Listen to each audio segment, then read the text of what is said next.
Hello everyone, welcome to Sleepy Classes. और हर हफ्ते की तरह इस हफ्ते भी पॉलिटी की घटना चक्र सीरीज के साथ मैं लेकर आई हूँ आपके साथ 10 previous year questions from the घटना चक्र बुक इटसेल्फ। तो यहाँ पे अगेन यू नो कि हम 10 प्रीवियस ईयर क्वेश्चंस जो है डिस्कस करते हैं, बट साथ ही साथ जैसे एग्जाम्स आर अप्रोचिंग, आपकी तैयारी भी है स्पीड अप होनी चाहिए।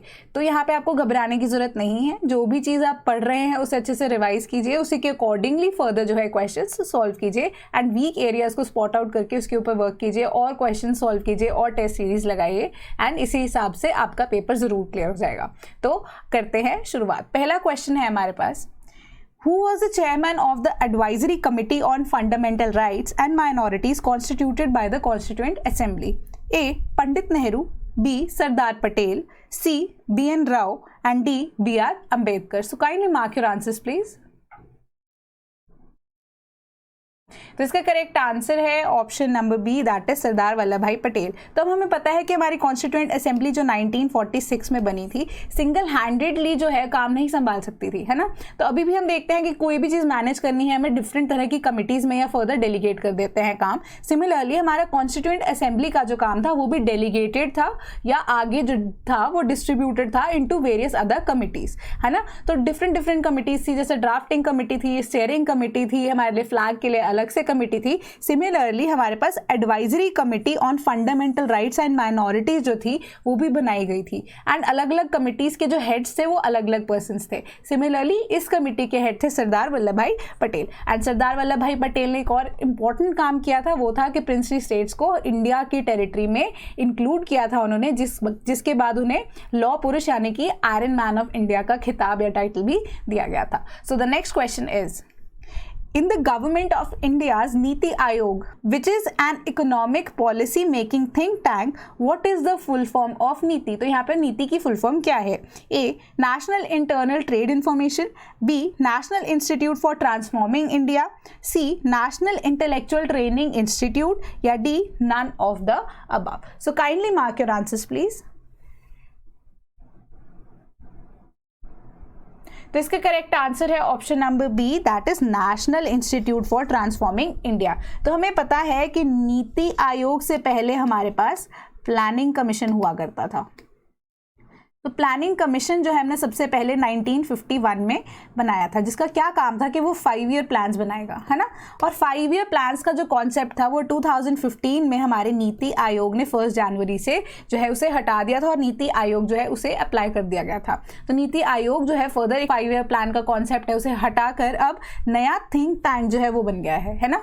कि think tank in the sense कि नई पॉलिसीज जो भी बनेंगी वो नीति आयोग के द्वारा ही बनाई जाएंगी एंड इनको चेयर कौन करते हैं? हमारे प्राइम मिनिस्टर ऑफ इंडिया। ठीक है, तो इसका क्या फुल फॉर्म है? National Institute for Transforming India. So the next question is, match the following है। यहाँ पे लिस्ट 1 में हमारे पास कुछ ऑप्शंस हैं एंड लिस्ट 2 में कॉन्स्टिट्यूशनल अमेंडमेंट्स हैं और रेलिवेंट ऑप्शन को हम चूज करेंगे।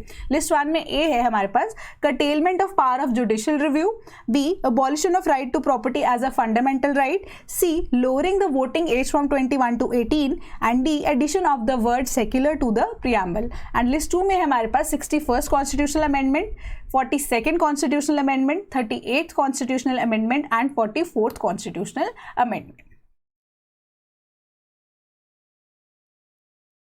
तो इसका करेक्ट आंसर है ऑप्शन नंबर सी, यानी कि हमारा जो ए था that is curtailment of power of judicial review, that goes with 38th constitutional amendment. ठीक है, abolition of right to property as a fundamental right goes with the 44th constitutional amendment. Lowering the voting age from 21 to 18 goes with the 61st constitutional amendment and addition of the word secular into the preamble goes with the 42nd constitutional amendment. So हमारा option C जो है that is the correct answer. So the next question is, the first state to implement 73rd constitutional amendment is A. Madhya Pradesh, B Andhra Pradesh, C Punjab and D Rajasthan.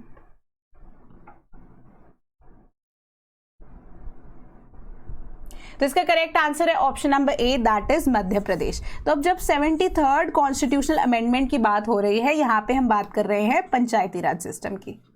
ठीक है, पंचायती राज system introduce किया गया था, या 73rd constitutional amendment हमारे पास आई थी इन द ईयर 1992। हमारे पास यहाँ पे पार्ट 9 ऐड कर दिया गया था यहाँ पे, एंड शेड्यूल 11 की जब हम बात करते हैं वो डील करता है हमारी 73rd कॉन्स्टिट्यूशनल अमेंडमेंट से, एंड इसे अप्लाई सबसे पहले किया था मध्य प्रदेश ने। एंड पंचायती राज सिस्टम में अगेन व्हाट वी डू, हम 3 लेवल पे या 3 टियर पे हमारी जो विलेज है या जो पंचायत है उसे डिवाइड कर देते हैं। दैट इज, अगर हम बात करें डिस्ट्रिक्ट लेवल पे, ब्लॉक लेवल पे एंड साथ ही साथ विलेज लेवल पे। तो यहाँ पे हमारे पास अगेन एडमिनिस्ट्रेशन के बेसिस पे हमने डिवाइड कर दिया था हमारे पंचायत को, या अगर आप कहें हमारी पंचायती राज सिस्टम को, ताकि जो एडमिनिस्ट्रेशन है वो अच्छे से किया जा सके, काम है वो फर्दर डेलीगेट किया जा सके। सो the next question is, with reference to the consumer disputes redressal at the district level in India, which of the following statements is incorrect? तो incorrect statement कौन सी है? A, state government can establish more than one district forum in a district if it deems fit. B, one of the members of the district forum shall be a woman. C, the district forum entertains the complaints where the value of goods or services does not exceed rupees 50 lakhs. D, a complaint in relation to any goods sold or any services provided may be filed with a district forum by the state government as a representative of the interest of the consumers in general. So kindly mark your answers please. यहाँ पे आपको गलत statement को point out करना है। तो इसका correct answer है ऑप्शन नंबर सी, यानी कि the district forum entertains the complaints where the value of goods और services does not exceed rupees 50 lakhs। तो यहाँ पे 50 lakhs की जो अमाउंट है दैट इज इनकरेक्ट। तो जब हम बात कर रहे हैं consumer disputes redressal at the district level setup होती है, then we have at the state level, then we have at the national level. District level पे जो वैल्यू है 50 lakhs नहीं 20 lakhs होती है, ठीक है। एंड अगर बात करें हम स्टेट लेवल की, स्टेट लेवल पे we have less than 1 crore, ठीक है। एंड जब हम नेशनल लेवल की बात करते हैं तो वो मोर देन 1 करोड़ यहाँ पे हो जाती है, ठीक है। एंड यहाँ पे क्या काम रहता है, स्टेट गवर्नमेंट के पास ही डिस्ट्रिक्ट लेवल पे कंट्रोल रहता है, वो एक से ज़्यादा डिस्ट्रिक्ट फोरम भी बना सकते हैं एक डिस्ट्रिक्ट में अगर लगता है कि काफ़ी ज़्यादा केसेस आ रहे हैं। And 1 member must be women, ये चीज़ पक्की है कि रिजर्वेशन ऑफ वुमेन यहाँ पे है। और जो complaint in relation to any goods sold और any services provided may be filed with the district forum by the state government also, क्योंकि state government as a representative of the interest at general level पे कर सकती है। तो यहाँ पे आपको एक इन जनरल भी इंफॉर्मेशन है कि एज अ वकील की कोई जरूरत नहीं होती, आप डायरेक्टली अपना केस भी कंज्यूमर फोरम में खुद से रिप्रेजेंट कर सकते हैं। So the next question is, which of the following committees was set up in India for identification of below poverty line families in the urban areas? A, Tendulkar Committee, B, Saxena Committee, C, Lakdawala Committee and D, Hashim Committee.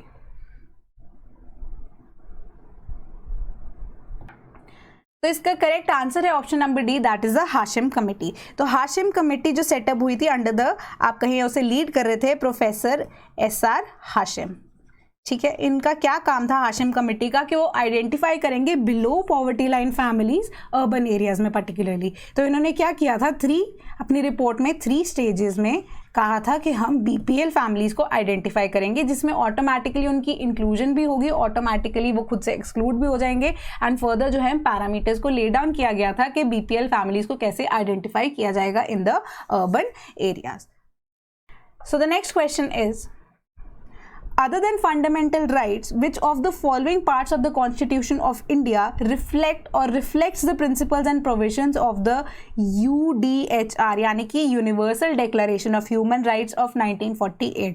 First है हमारे पास preamble, second directive principles of state policy, third fundamental duties. तो code है हमारे पास कि first and second statement ही represent कर रही है, सेकंड में बी ऑप्शन है कि सेकंड स्टेटमेंट ही रिप्रेजेंट कर रही है, सी में first and third only, and D में all of the above. So kindly mark your answers please.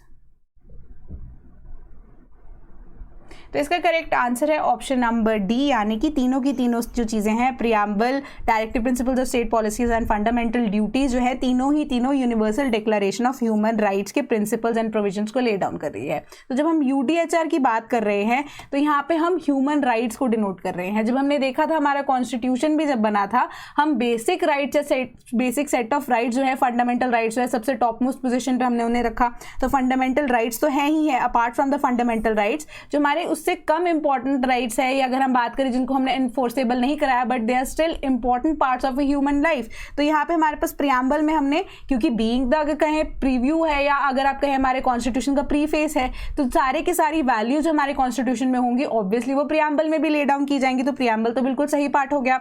इसके बाद directive principles of state policy की जब हम बात करते हैं, तो directive principle of state policy being the guidelines हमारी कम्युनिटी को रन करने में हेल्प करेगी। तो पर्टिकुलरली कम्युनिटी को रन करने के लिए हमें बेसिक सेट ऑफ लॉज की जरूरत तो है ही है, या बेसिक सेट ऑफ प्रिंसिपल्स को फॉलो करने की तो जरूरत है ही है। तो हमारा जो प्रोविजंस ऑफ यूडीएचआर है वो ऑटोमेटिकली इसमें इंक्लूड हो जाते हैं कि ह्यूमंस की डेवलपमेंट के लिए ओवरऑल जब हम बात कर रहे हैं तो वो डीपीएसपीज में पर्टिकुलरली इंक्लूड हो गए। साथ ही साथ जो फंडामेंटल ड्यूटीज यानी कि ऑब्लिगेशंस जो हैं for the humans to run या humans to be in a civil society also becomes a part of UDHR. तो यूडीएचआर में सब तीनों की तीनों जो स्टेटमेंट्स हैं या जो प्रोविजंस हैं या जो वैल्यूज इनकलकेट करना चाहती है यूडीएचआर पर्टिकुलरली वो मेंशन की गई हैं हमारे कॉन्स्टिट्यूशन ऑफ इंडिया में तीनों की तीनों स्टेटमेंट्स में। सो the next question is examine the statements given below and find the correct answer using the code given below.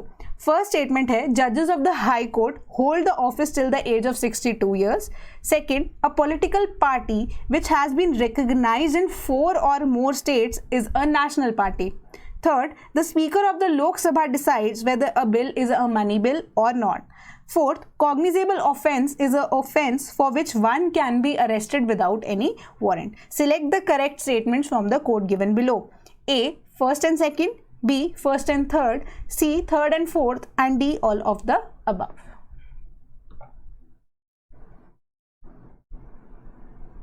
तो इसका करेक्ट आंसर है ऑप्शन नंबर डी यानी ऑल ऑफ द अबव। सारी की सारी स्टेटमेंट्स बिल्कुल सही हैं कि जब हम हाई कोर्ट के जजेस की बात करते हैं तो उनकी रिटायरमेंट एज जो है वो 62 ईयर्स तक रखी हुई है। ठीक है, बिल्कुल सही करेक्ट स्टेटमेंट है। और एक political party it becomes as a national party जब वो 4 से ज़्यादा स्टेट्स में रिकॉग्नाइज हो जाती है, ये बिल्कुल सही बात है। ठीक है, इट इज़ अ फैक्ट। ठीक है, साथ ही साथ जो स्पीकर है ऑफ द लोकसभा वो डिसाइड करते हैं whether a bill is a money bill और not, again it is a fact, बिल्कुल सही बात है। साथ ही साथ cognizable offences is an offence for which one can be arrested without any warrant. Cognizable offence की तो ऐसा ऑफेंस जिसमें जो बहुत ही हीनियस नेचर का होता है, बहुत ज़्यादा ग्रेव नेचर का होता है, जहाँ पे विदाउट अ वारंट आप किसी भी व्यक्ति को बी इट अगर उसने अभी प्रूव हुआ है कि उसने वो क्राइम किया है या नहीं किया है उसे आप अरेस्ट कर सकते हैं अगर आपको उसके ऊपर शक भी हो रहा हो, क्योंकि जो क्राइम किया गया है it is of a very heinous nature. So next question is what is the version of the machine VVPAT used for voting in India? A, M1, B, Z1, C, M3 and D, Z3.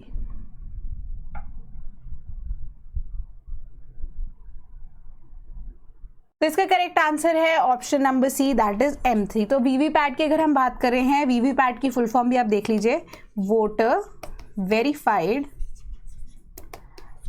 Paper audit trial.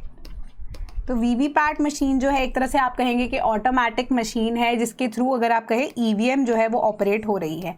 And VVPAT जो है साथ ही साथ record भी कर सकता है कि पर्टिकुलरली कौन सा वोट कौन सी पार्टी को गया हुआ है। बेसिकली एक तरह से ये मॉडर्नाइज टेक्निक ऑफ वोटिंग है जहाँ पे हम देख रहे हैं कि हमारे इलेक्शंस में हम ईवीएम मशीन यूज़ कर रहे हैं। एंड उसका वर्जन कौन सा है, M3 वर्जन जो है। एंड 2019 के लोकसभा इलेक्शन या जनरल इलेक्शन में हमने देखा था कि जो पर्सन वोट कर रहा है वो अपने डिजायर्ड वोटर की जो लिस्ट है या स्लिप भी है वो देख सकता है, या जो स्लिप है वो भी जनरेट हो रही थी कि वो किसे वोट कर रहे हैं। So the next question is कि match the following again. List 1 में we have vice president of India, B comptroller and auditor general of India, C solicitor general of India, D attorney general of India. तो list 2 है public accounts committee, second meetings of Lok Sabha, third Rajya Sabha and fourth supreme court. तो relatively simple ये question है। तो इसका correct answer है option number ए, यानी कि हमारे वाइस प्रेसिडेंट ऑफ इंडिया जो है वो हमारे चेयरमैन होते हैं ऑफ द राज्यसभा। तो ए जाएगा 3 के साथ, ठीक है। Then comptroller and auditor general of India की बात करते हैं तो अकाउंट्स को संभालते हैं, तो जाएगा बी, जाएगा हमारा ऑप्शन नंबर 1 के साथ from the list 2। Solicitor general of India की बात करते हैं तो वो लॉ सिस्टम को या कहे लीगल सिस्टम के साथ एसोसिएटेड रहते हैं, तो वो सुप्रीम कोर्ट के साथ जाएंगे, तो सी जाएगा 4 के साथ। तो जो अटॉर्नी जनरल ऑफ इंडिया है वो मीटिंग्स ऑफ लोकसभा को भी अटेंड कर सकते हैं sometimes. We have seen it कि वो powers and functions of the Lok Sabha में भी है, and again attorney general of India के पास ये पावर भी है। सो डी जाएगा ऑप्शन नंबर 2 के साथ। तो रिलेटिवली सिंपल क्वेश्चन था ये।